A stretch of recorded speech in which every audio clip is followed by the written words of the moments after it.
Imagine being trapped inside, surrounded by silence, except for the sound of someone pacing above you. Someone who shouldn't be there.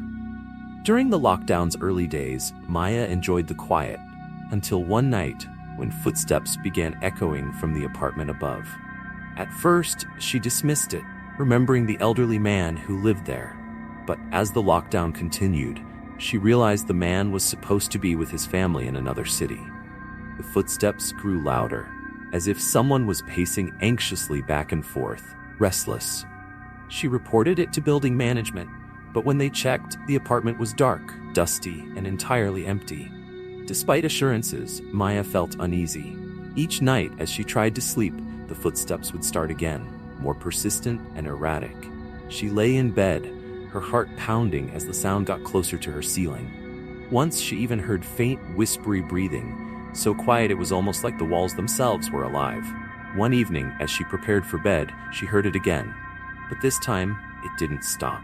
The footsteps paused directly above her, and in the dead silence, a single loud knock echoed from her ceiling. Terrified, she stayed awake until sunrise, clutching her phone, unable to call anyone for fear they'd think she was losing her mind. She never heard the footsteps again after that night, but every time she looks up at her ceiling, she feels a chill, wondering if her visitor is still watching from above.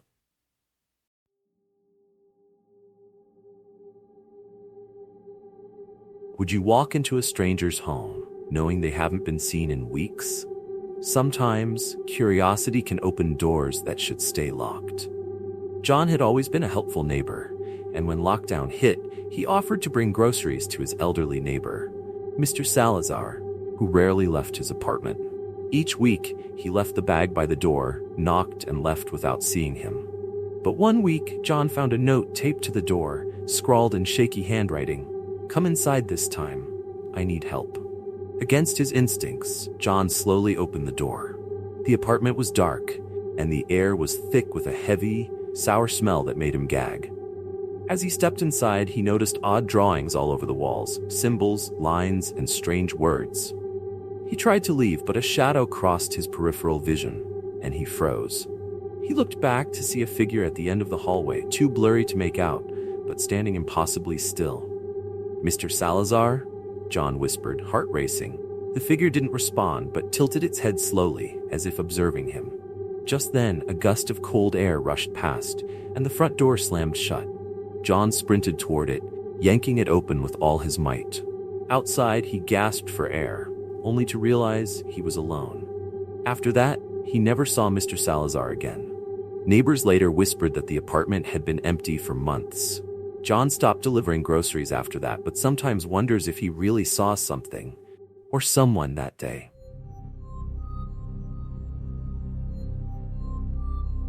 We rely on our friends to keep us grounded, especially during hard times. But what if one day they vanish right in front of you? Ryan and Tim had been best friends since college, and with lockdown keeping them apart, they scheduled nightly video chats to keep each other sane. It was their lifeline, until one night, Tim seemed different. His usually cheerful face was pale, his eyes darting off camera as if watching something behind him. Ryan laughed, thinking Tim was pulling a prank, but Tim's face grew serious, his voice low. "There's something here. I don't know how it got in, but it's watching me." Ryan's laughter faded as Tim moved closer to his camera, whispering, "I think it's hiding, waiting for me to slip up." The screen froze, and when it finally unfroze, Ryan was alone. Tim's room was empty. Concerned, Ryan texted Tim but got no response. He tried calling but only got a busy signal. Days turned to weeks, and still no word from his friend. Eventually, the authorities were called, and Tim's apartment was searched. His belongings were untouched, everything in its place, except Tim. He was gone, without a trace. Ryan couldn't shake the feeling that he'd witnessed something terrible on that call. He couldn't bring himself to delete their chat history. Sometimes, when he scrolls back through old messages, he notices strange things. Glitches, static, even an odd shadow in the background of Tim's last video call. Whatever took Tim, Ryan fears it's still out there, watching, waiting, perhaps for its next victim. Isolation and silence can play tricks on the mind, but sometimes the things we fear are all too real. Thanks for watching. If you enjoyed these stories, don't forget to subscribe to Harumpkin for more spine-chilling tales. And remember, you may not be as alone as you think.